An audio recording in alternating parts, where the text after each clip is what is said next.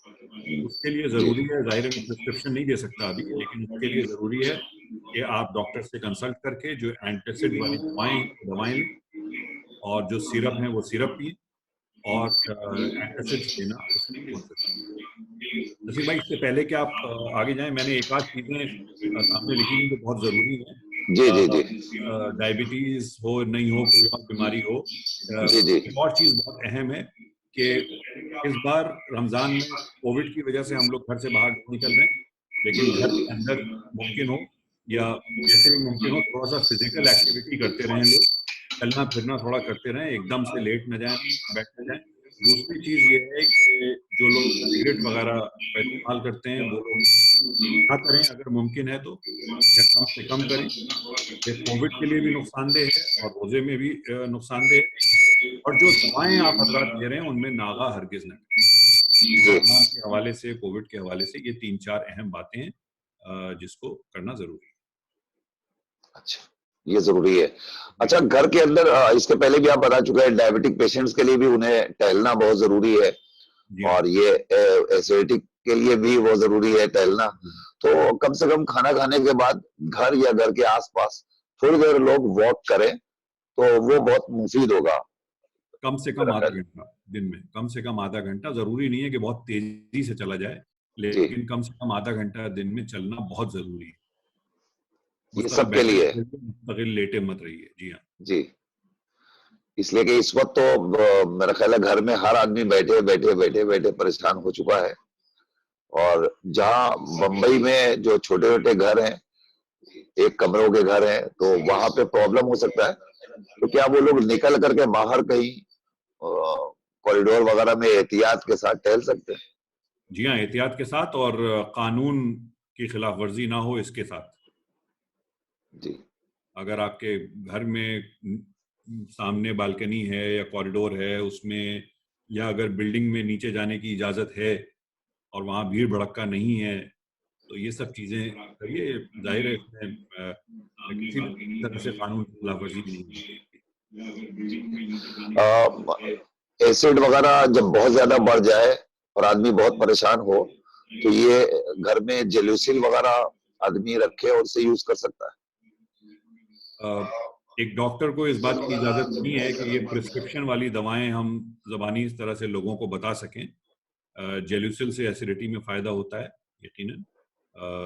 کچھ لوگوں کو اینو وغیرہ سے بھی فائدہ ہوتا ہے. ڈائجین ٹیبلٹ آتی ہے اس سے بھی لوگوں کو فائدہ ہوتا ہے. ڈائجین کی ٹیبلٹ اوور دا کاؤنٹر ملتی ہے، اس کے لیے ڈاکٹر کا پرسکرپشن ضروری نہیں ہے. ڈائجین کا سرپ، یہ سب مل جاتا چیزیں ہے. میوکین جیل ہے. میوکین جیل جی. اور اس کے علاوہ صبح سحری میں اس کے پہلے ٹھنڈا دودھ، ایک آدھ برف کے ٹکڑے اگر موجود ہیں تو لے کے آپ پی لیجئے. آدھا گلاس، زیادہ نہیں، آدھا گلاس. تو اس سے بھی ایسیڈیٹی تھوڑا کنٹرول میں رہے گی 4-5 گھنٹہ. ڈاکٹر صاحب اب ہمارے پاس سوالات تو بہت ہیں لیکن ہماری مجبوری ہے، ہمارا وقت تمام ہو گیا. اور بہت اچھا رہا یہ پروگرام اور بہت ہی مفید مشوروں سے آپ نے ہمارے ناظرین کو اس وقت نوازا.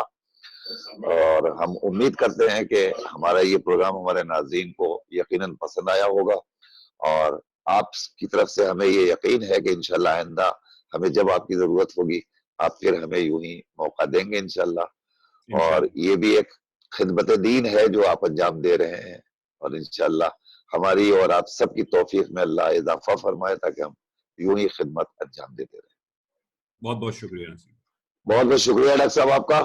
ناظرین یہ پروگرام ہمارا یہی اختتام کو پہنچتا ہے. ہمارے ساتھ تھے ڈاکٹر کی رائے پروگرام میں محترم جناب ڈاکٹر سید مبارک رضا نقوی صاحب، جو آپ کو بہترین مشوروں سے نواز رہے تھے.